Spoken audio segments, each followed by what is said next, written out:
Hi friends, ಎಲ್ಲರೂ ಹೇಗಿದ್ದೀರಾ? ನಾನು ಮಾತ್ರ ತುಂಬಾನೇ ಚೆನ್ನಾಗಿದ್ದೀನಿ. ನೀವು ಕೂಡ ಅಷ್ಟೇ ಚೆನ್ನಾಗಿದ್ದೀರಾ ಅಂತ ಭಾವಿಸ್ತಾ ಇದ್ದೀನಿ. ಫ್ರೆಂಡ್ಸ್, ಇವತ್ತು ನಾನು ನಿಮಗೆ ಇಲ್ಲಿ ಆಲೂಗಡ್ಡೆಯಿಂದ ಒಂದು ಹೊಸ ರೆಸಿಪಿಯನ್ನು ಶೇರ್ ಮಾಡ್ತಾ ಇದ್ದೀನಿ. ಇದು ನೀವು ಸ್ನ್ಯಾಕ್ಸ್ ರೀತಿಯಿಂದ ಕೂಡ ತಿನ್ಕೋಬಹುದು. ಚಪಾತಿ, ಅನ್ನಕ್ಕೆ, ಮುದ್ದೆಗೆ ಸೈಡ್ ಡಿಶ್ ಆಗಿ ಕೂಡ ನೀವು ತಿನ್ಕೋಬಹುದು. ತುಂಬಾನೇ ಈಸಿಯಾಗಿ ಕೇವಲ ಎರಡು ಪದಾರ್ಥವನ್ನು ಯೂಸ್ ಮಾಡಿಬಿಟ್ಟು ಮಾಡ್ಬೋದು. ಮಿಸ್ ಮಾಡ್ತೀನಿ, ವಿಡಿಯೋನ ಪೂರ್ತಿ ನೋಡಿ ಫ್ರೆಂಡ್ಸ್. ನಾನಿಲ್ಲಿ ಮೊದಲಿಗೆ 1/4 kg ಆಗೋಷ್ಟು ಆಲೂಗಡ್ಡೆಯನ್ನು ತಗೊಂಡಿದ್ದೀನಿ. ನೀವು ಚಿಕ್ಕ ಆಲೂಗಡ್ಡೆ ಆದರೂ ತಗೋಬಹುದು, ದೊಡ್ಡ ಆಲೂಗಡ್ಡೆ ಕೂಡ ತಗೋಬಹುದು. ಚೆನ್ನಾಗಿ ವಾಶ್ ಮಾಡಿಕೊಂಡು ನಂತರ ಇದನ್ನು ನಾವು ಕಟಿಂಗನ್ನು ಮಾಡ್ಕೋಬೇಕು. ಚೀಪ್ಸನ್ನು ಯಾವ ರೀತಿ ಕಟ್ ಮಾಡ್ತೀವಲ್ಲ ಅದೇ ರೀತಿ ನಾವು ಇದನ್ನು ಕೂಡ ಕಟ್ ಮಾಡ್ಕೋಬೇಕು.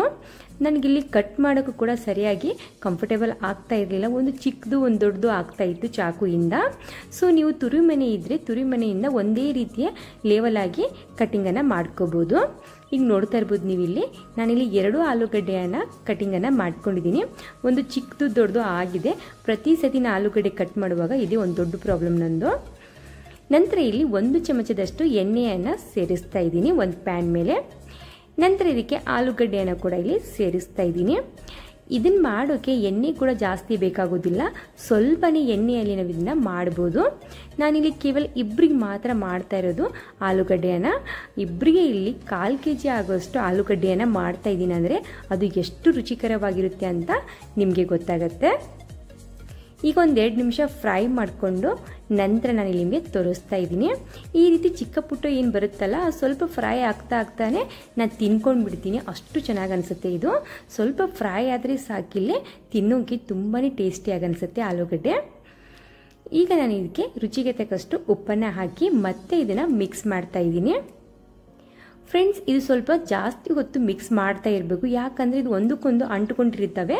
ಸೊ ಅದ್ರಗೋಸ್ಕರ ಚೆನ್ನಾಗಿ ಮಿಕ್ಸ್ ಮಾಡಿಕೊಂಡು ನಂತರ ಇದಕ್ಕೆ ಕರಿಬೇವಿನ ಎಲೆಯನ್ನು ಸೇರಿಸಿ ಮತ್ತೆ ಇದನ್ನು ನಾನು ಮುಚ್ಚಿಬಿಟ್ಟು ಮತ್ತೆ 1-2 ನಿಮಿಷ ಫ್ರೈ ಮಾಡ್ಕೊತಾ ಇದ್ದೀನಿ.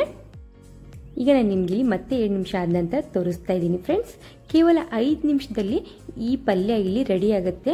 ನೀವು ಪಲ್ಯ ಅಂತ ಕೂಡ ಕರಿಬೋದು, ಅದಕ್ಕೆ ಸ್ನ್ಯಾಕ್ಸ್ ಅಂತಲೂ ಕರಿಬೋದು, ಹಾಗೆ ಸೈಡ್ ಡಿಶ್ ಅಂತ ನೀವು ಇದಕ್ಕೆ ಕರಿಬೋದು. ತುಂಬಾ ಈಸಿಯಾಗಿ ಮಾಡುವಂಥ ಒಂದು ಹೊಸ ರೆಸಿಪಿ ಫ್ರೆಂಡ್ಸ್. ಈಗ ನಾನು ಇದಕ್ಕೆ ಅಚ್ಚಕಾರದ ಪುಡಿಯನ್ನು ಸೇರಿಸ್ತಾ ಇದ್ದೀನಿ ರುಚಿಗೆ ತಕ್ಕಷ್ಟು. ಸ್ವಲ್ಪನೇ ಅರಿಶಿನವನ್ನು ಕೂಡ ಇಲ್ಲಿ ಸೇರಿಸ್ತಾ ಇದ್ದೀನಿ. ನಾನು ಖಾರವನ್ನು ಸ್ವಲ್ಪ ಕಡಿಮೆನೇ ಸೇರಿಸಿದ್ದೀನಿ ನನ್ನ ಮಗನಿಗೋಸ್ಕರ. ಈಗ ಚೆನ್ನಾಗಿ ಇದನ್ನು ಮಿಕ್ಸ್ ಮಾಡಿಕೊಂಡು ನಂತರ ನಾವು ಇದಕ್ಕೆ ಸ್ವಲ್ಪನೇ ಕೊತ್ತಂಬರಿ ಸೊಪ್ಪನ್ನು ಹಾಕಿ ಸರ್ವ್ ಮಾಡಿದರೆ ಸಾಕು ಫ್ರೆಂಡ್ಸ್. ನೀವು ಹುಳಿ ತಿನ್ನೋರಿದ್ರೆ ಲಿಂಬೆ ಹಣ್ಣಿನ ರಸವನ್ನು ಕೂಡ ಇದಕ್ಕೆ ನೀವು ಸೇರಿಸ್ಕೋಬೋದು. ತುಂಬ ಚೆನ್ನಾಗಿ ಅನಿಸುತ್ತೆ ಫ್ರೆಂಡ್ಸ್. ತುಂಬ ಈಸಿಯಾಗಿ ಈ ರೀತಿ ನೀವು ಸ್ನ್ಯಾಕ್ಸ್ ರೀತಿಯಲ್ಲಿ ಕೂಡ ಮಾಡಿ ಮಕ್ಕಳಿಗೆ ಕೊಡಿ, ಇಲ್ಲಪ್ಪ ಅಂದರೆ ನೀವು ಊಟಕ್ಕೆ ಕೂಡ ತಗೋಬೋದು ಇದನ್ನು. ಈ ವಿಡಿಯೋ ನಿಮಗೆ ಸ್ವಲ್ಪನಾದರೂ ಯೂಸ್ಫುಲ್ ಅನಿಸಿದ್ರೆ, ಇಷ್ಟ ಆದರೆ ಪ್ಲೀಸ್ ನಮ್ಮ ಚಾನಲ್ಗೆ ಸಪೋರ್ಟ್ ಮಾಡಿ, ಹಾಗೆ ನಮ್ಮ ಚಾನಲ್ನ ಸಬ್ಸ್ಕ್ರೈಬ್ ಮಾಡ್ಕೊಳ್ಳೋದನ್ನು ಮರಿಬೇಡಿ ಫ್ರೆಂಡ್ಸ್. ಪಕ್ಕದಲ್ಲಿರುವಂಥ ಬೆಲ್ಲೈಕನನ್ನು ಆಲ್ ಅಂತ ಪ್ರೆಸ್ ಮಾಡಿ ನಾವು ಮಾಡ್ತಾ ಇರುವಂಥ ಪ್ರತಿ ಒಂದು ವಿಡಿಯೋನು ಫಸ್ಟ್ ನಿಮಗೆ ನೋಟಿಫಿಕೇಶನ್ ಆಗಿ ಬರುತ್ತೆ. ಈ ವಿಡಿಯೋ ನೋಡೋದಕ್ಕೆ thank you so much friends.